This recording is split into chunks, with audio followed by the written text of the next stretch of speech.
Hello, എല്ലാവർക്കും നമസ്കാരം. ഇന്നത്തെ വീഡിയോയിൽ ഒരു സൂപ്പിൻ്റെ റെസിപ്പിയാണ്. ഇതൊരു സ്വീറ്റ് കോൺ ചിക്കൻ സൂപ്പാണ്. ഇതെങ്ങനെ വീട്ടിൽ തയ്യാറാക്കാൻ നോക്കാം. ഒരു 300 ഗ്രാം ചിക്കൻ കഴുകി വൃത്തിയാക്കി എടുത്തിട്ടുണ്ട്. എല്ലോട് കൂടിയ പീസാണ് എടുത്തത്. എല്ലില്ലാത്ത പീസ് മാത്രമാണെങ്കിൽ അങ്ങനെ എടുക്കാം.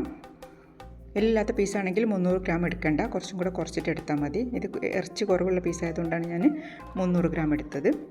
ഇനി അതിലേക്ക് ഒരു 6 അല്ലി വെളുത്തുള്ളി, 1 ഇഞ്ച് നീളത്തിലുള്ള 1 ഇഞ്ച് കഷ്ണം എല്ലാം മുഴുവനോടെ ചേർത്താൽ മതി. അതിലേക്ക് സ്പ്രിംഗ് ഓണിയൻ അരിഞ്ഞത് ഒരു 2 ടേബിൾ സ്പൂണും സെലറി അരിഞ്ഞത് ഒരു 2 ടേബിൾ സ്പൂണും കൂടെ ചേർത്ത് കൊടുക്കാം. അതിനുശേഷം ഒരു സവാള കട്ട് ചെയ്തതും കൂടെ ചേർത്ത് കൊടുത്ത് 1 ലിറ്റർ വെള്ളം കൂടെ ഒഴിച്ച് ഒരു 10 മിനിറ്റ് നേരം അടച്ച് വേവിക്കാം. ആവശ്യത്തിനുള്ള ഉപ്പ് കൂടെ ചേർത്ത് കൊടുക്കണം. 1 ടീസ്പൂണ് ഉപ്പ് ചേർത്തിട്ടുണ്ട്. ഇനി നമുക്ക് അടച്ചു വെച്ച് അടുപ്പത്തേക്ക് മാറ്റാം. ഇതിപ്പോൾ 10 മിനിറ്റ് ഞാൻ കുക്ക് ചെയ്തതിന് ശേഷമാണ് ഞാൻ കാണിക്കുന്നത്. ഇനി എല്ലൊക്കെ മാറ്റി ഗ്രേവി മാത്രം നമുക്ക് എടുക്കാം. ഇനി അതിലേക്കൊരു ക്യാരറ്റാണ്, ഒരു 1/4 കപ്പോളം ഉണ്ടാവും. ഒരു സ്ക്വയർ പീസസ് ആക്കിയിട്ട് കട്ട് ചെയ്യുക. ഒരുപാട് തിന്നായിട്ടല്ല, കുറച്ചൊരു കട്ടിയിലാണ് കട്ട് ചെയ്തത്. അത് ചേർത്ത് കൊടുക്കാം. ഇത് വേവിക്കുമ്പോൾ ഒരുപാട് വെന്ത് കുഴഞ്ഞു പോകരുത്. നമുക്കിങ്ങനെ സൂപ്പ് കഴിക്കുമ്പോൾ കടിക്കാൻ കിട്ടുന്ന രീതിയിൽ മാത്രം വേവിച്ചെടുക്കുക. അതിലേക്ക് സ്വീറ്റ് കോണും കൂടെ ചേർത്ത് കൊടുക്കാം. ഞാനിത് ഫ്രോസൺ സ്വീറ്റ് കോണാണ് ചേർത്തത്. അതും 1/4 കപ്പ് എടുത്തിട്ടുണ്ട്. അത് ഫ്രോസൺ ഇല്ലെങ്കിൽ സാധാ സ്വീറ്റ് കോൺ വാങ്ങിയിട്ട് കുക്കറിൽ വേവിച്ചിട്ട് ചേർത്ത് കൊടുക്കാം.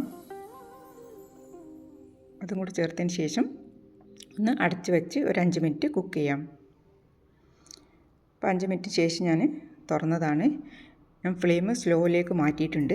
ഇനി അതിലേക്ക് നമുക്ക് കോൺഫ്ലോർ 1 ടീസ്പൂൺ കലക്കിയത് ഒഴിച്ചു കൊടുക്കണം. ഒരു 2 ടേബിൾ സ്പൂൺ വെള്ളത്തിൽ 1 ടീസ്പൂൺ കോൺഫ്ലോറാണ് ഞാൻ എടുത്തത്. കോൺഫ്ലോറിൻ്റെ അളവ് ഓരോരുത്തർക്ക് തിക്നെസ് എത്ര വേണോ അതിനനുസരിച്ച് ചേർത്ത് കൊടുക്കാം. അതും കൂടി ചേർത്തതിന് ശേഷം നന്നായിട്ടൊന്നും കൂടെ ഇളക്കി യോജിപ്പിച്ചിരിക്കണം. കോൺഫ്ലോർ ചേർത്തിട്ട് ആ സമയം കുറച്ച് നന്നായിട്ട് തന്നെ ഇളക്കി കൊടുക്കണം, അല്ലെങ്കിൽ കട്ട പിടിക്കും. സ്ലോ ഫ്ലെയിമിൽ വെക്കാൻ ശ്രദ്ധിക്കുകയും ചെയ്യണം. അപ്പോൾ നന്നായിട്ട് തിളച്ച് വന്നിട്ടുണ്ട്.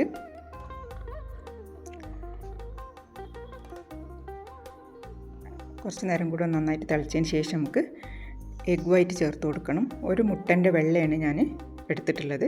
അത് ഒഴിച്ചു കൊടുക്കാം.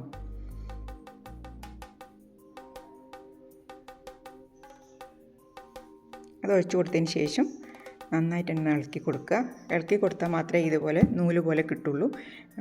അപ്പോൾ തന്നെ നന്നായിട്ട് ഇളക്കിയാൽ മതി. അപ്പം നമ്മൾ വാങ്ങുന്ന സൂപ്പിലൊക്കെ കാണുന്നത് പോലെ തന്നെ നമുക്ക് എഗ് വൈറ്റ് കിട്ടും. അതിന് ശേഷം അതിലേക്ക് നമ്മൾ നേരത്തെ ഷ്രെഡ് ചെയ്ത് വെച്ചിട്ടുള്ള വേവിച്ച ചിക്കൻ ഷ്രെഡ് ചെയ്തെടുത്തതാണ്, അതും കൂടെ ഇട്ട് കൊടുക്കാം. അതിന് ശേഷം നന്നായിട്ടൊന്നും കൂടെ ഇളക്കി യോജിപ്പിക്കാം.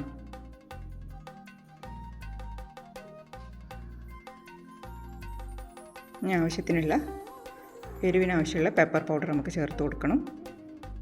ഒരു 1/2 ടീസ്പൂണാണ് ഇപ്പോൾ ചേർത്തിട്ടുള്ളത്. കഴിക്കുമ്പോൾ വേണമെങ്കിൽ ആവശ്യമുണ്ടെങ്കിൽ നമുക്ക് വീണ്ടും ചേർത്ത് കൊടുക്കാം. ഒരു 1/4 ടീസ്പൂൺ പഞ്ചസാര കൂടെ ചേർത്ത് കൊടുത്തിട്ടുണ്ട്.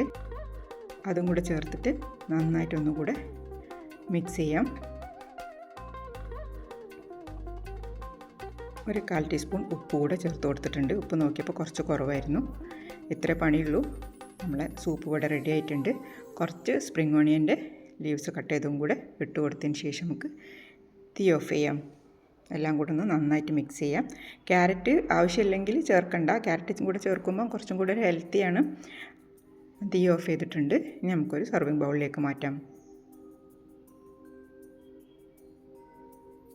നല്ല ടേസ്റ്റി ആയിട്ടുള്ള സൂപ്പാണ്. നമ്മൾ ഹോട്ടലിൽ നിന്നൊക്കെ പോയി കഴിക്കുന്നത് അതേപോലെ തന്നെ ഉണ്ട്. കഴിക്കുമ്പോൾ കുറച്ചും കൂടെ പെപ്പർ ഞാൻ ആഡ് ചെയ്തിട്ടുണ്ട്. പെപ്പറിൻ്റെ അളവും ഉപ്പിൻ്റെ അളവൊക്കെ ഓരോരുത്തർക്ക് ആവശ്യമുണ്ടെങ്കിൽ വീണ്ടും ചേർക്കാം. കുറച്ച് സ്പ്രിംഗ് ഓണിയനൊക്കെ വെച്ചൊന്ന് ഡെക്കറേറ്റ് ചെയ്ത് കൊടുക്കാം. ഈസി ആൻഡ് ടേസ്റ്റി സൂപ്പ് ഇവിടെ റെഡി ആയിട്ടുണ്ട്. ഇതുവരെ ഇതുപോലെ ചെയ്ത് നോക്കാത്തവർ ട്രൈ ചെയ്ത് നോക്കുക. നല്ല ടേസ്റ്റിയാണ്, നല്ല ഹെൽത്തിയുമാണ്. നമുക്കൊരു ഡിന്നർ മീലായിട്ടൊക്കെ കഴിക്കാൻ പറ്റും. അപ്പോൾ എല്ലാവരും ട്രൈ ചെയ്യുക. ഇഷ്ടപ്പെട്ട സപ്പോർട്ട് ചെയ്യുക. Thanks for watching.